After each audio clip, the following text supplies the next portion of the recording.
کنت نبی وعد و بین الروح والجسد، جب روح اور جسم کے درمیان تھے آدم علیہ السلام اس وقت بھی نبی، لیکن آپ نے باضابطہ طور پر 40 سال کی عمر میں نبوت کا اعلان کیا،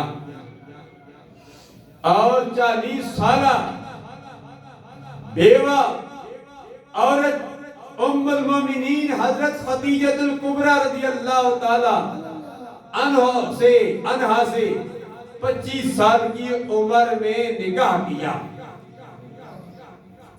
40 سال کی عمر میں آپ نے نبوت کا اعلان کیا۔ جب آپ نے نبوت کا اعلان کیا، مکے کے کافر آپ کے دشمن ہو گئے۔ پہلے کہتے تھے کہ محمد صلی اللہ علیہ وسلم جھوٹ نہیں بولتے ہیں، امانت میں خیانت نہیں کرتے ہیں، جو بات بھی کرتے ہیں سچی کرتے ہیں۔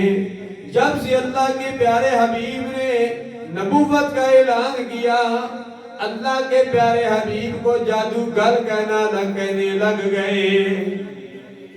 آپ نے جب سورج کو عصر کے وقت پر لایا تب بھی کافروں نے کہا یہ جادوگر، جب چاند کے 2 ٹکڑے کیے تب بھی کہا یہ جادوگر، جب پتھروں نے کلمہ پڑھا تب بھی کہا جادوگر ہے، جب درخت چل کر اللہ کے پیارے حبیب کی خدمت میں پیش ہو گئے تب بھی کافروں نے کہا جادوگر۔ لیکن یہ تب کہا جب آپ نے نبوت کا اعلان کیا۔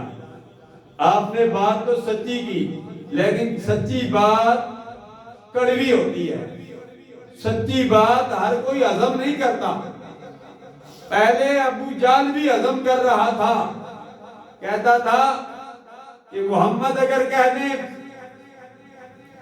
پہاڑ پر چڑھ کر کے پیچھے سے فوج آنے والی ہے جو آپ پر حملہ کرنے لگی ہے، کہا کہ اگر میں پہاڑ پر چڑھ کر دیکھوں فوج نہ نظر آئے تو میں محمد کو جھوٹا نہیں کہوں گا، میں کہوں گا کہ ابو جہل اندھا ہو گیا ہے۔ یہ ابو جہل کا عقیدہ تھا۔ لیکن حسد، بغض و عناد اور چودراہٹ، انا اسے اس مقام تک لے گئی جب اللہ کے پیارے حبیب نے اعلان کیا کہ میں نبی ہوں، تو یکسر سارے اوصاف جو سرکار کے تھے سب پر ابو جہل نے پانی پھیر دیا، انکار ہو گیا۔